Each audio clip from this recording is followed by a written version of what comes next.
আসসালামু আলাইকুম। যারা আমার ভিডিওটা দেখছেন সকলকে আন্তরিক শুভেচ্ছা ও অভিনন্দন, এবং আমার চ্যানেলে যারা নতুন অবশ্যই চ্যানেলটি সাবস্ক্রাইব করে আমাদের সঙ্গে থাকবেন। আজকে আপনাদের সামনে আমার নতুন আরেকটা ক্ষেত নিয়ে হাজির হলাম।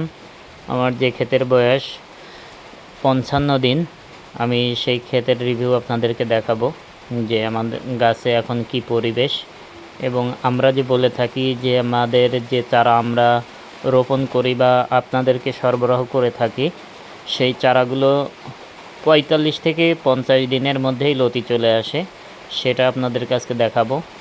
আমাদের গাছে ছত্রাকের আক্রমণ হয়েছে, যার কারণে আমরা ছত্রাকের ওষুধ ব্যবহার করছি।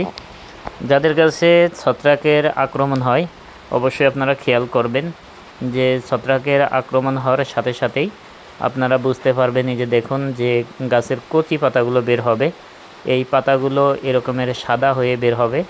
সুতরাং এটা দেখলে আপনি বুঝতে পারবেন যে আপনার গাছে যে কোনো ছত্রাকের আক্রমণ হয়েছে। হয়তো পাশের জমির কোনো ঘাস মারা ওষুধ আপনার জমিতে সেই পানিটা ঢুকছে, যার কারণে আক্রমণটা হয়েছে, অথবা আপনার জমিতে আপনি ভুল করে কোনো ঘাস মারা ওষুধ ব্যবহার করেছেন, এর কারণে এই ছত্রাকের আক্রমণটা হয়। এটা হওয়ার সাথে সাথেই আপনারা কার্বনডাজিম 80W এটা এবং ম্যানকোজেব সাইমক্সেলিন এটা দিয়ে আপনারা গাছে স্প্রে করে দিবেন। ইনশাল্লাহ দেখবেন খুব দ্রুতই আপনার গাছের রেজাল্ট চলে আসছে। আর আমাদের যে আমরা বলে থাকি 45 থেকে 50 দিনে আমাদের গাছে লতি আসে, দেখুন আমাদের সব গাছেই লতি চলে আসছে, এবং এই লতিগুলো এখন কিন্তু আমরা ইচ্ছে করলেই তুলতে পারি। আমাদের গাছের বয়স 55 দিন।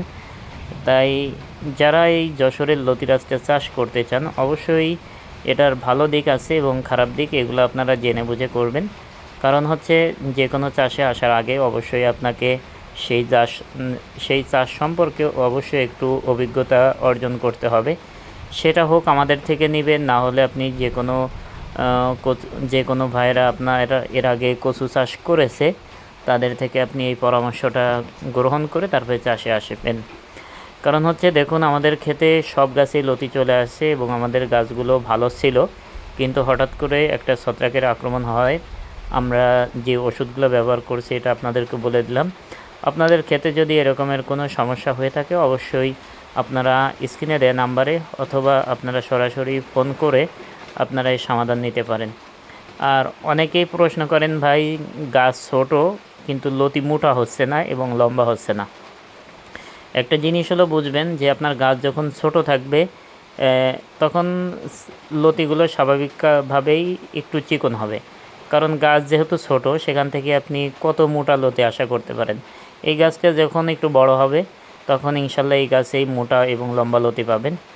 আর একটা সমস্যা হচ্ছে যে অনেকেই বলেন যে যখন গাছ ছোট থাকে লতি বের হয়, লতি বের হওয়ার সাথে সাথেই লতি থেকে চারা বের হয়ে যাচ্ছে। এই যে আমাদের গাছেও দেখুন প্রতিটা লতি প্রায় চারা বের হয়ে যাচ্ছে। এর অন্যতম কারণ হচ্ছে যে যখন গাছ ছোট থাকে তখন হচ্ছে লতি লম্বা করার জন্য আমরা যে মেডিসিনগুলো ব্যবহার করি সেই মেডিসিনগুলো এত ছোট গাছে ব্যবহার করা যায় না, যার কারণে হচ্ছে স্বভাবতই ছোট গাছে যে লতিগুলো হয় এই লতিগুলো একটু কম বড় হয়। তবে এটা যখন হয় তখন হচ্ছে একটা মেডিসিন আছে, এই মেডিসিনটা যখন আপনি সারের সাথে ইউজ করবেন বা ব্যবহার করবেন তখন দেখবেন অটোমেটিক কায়দায় আপনার লতিগুলো লম্বা হওয়া শুরু হয়েছে। তাই এই লতি লম্বা না হয় এটা কোনো জাতের কোনো খারাপ দিক না, এটা হচ্ছে ছোটো গাছ থেকে যে লতিগুলো হয় এই লতিতে আমরা যখন মেডিসিন মারবো তখন লতিগুলো এমনিতেই লম্বা হয়ে যাবে।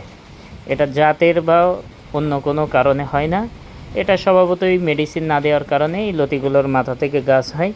তাই যাদের গাছে এরকম হচ্ছে চিন্তার কোনো কারণ নেই। আর আপনারা যারা লতি কচু লাগাতে চাচ্ছেন এখনই লাগানোর উত্তম সময়। যদি আপনাদের চারা প্রয়োজন হয় অবশ্যই স্ক্রিনে দেওয়া নাম্বারে যোগাযোগ করবেন।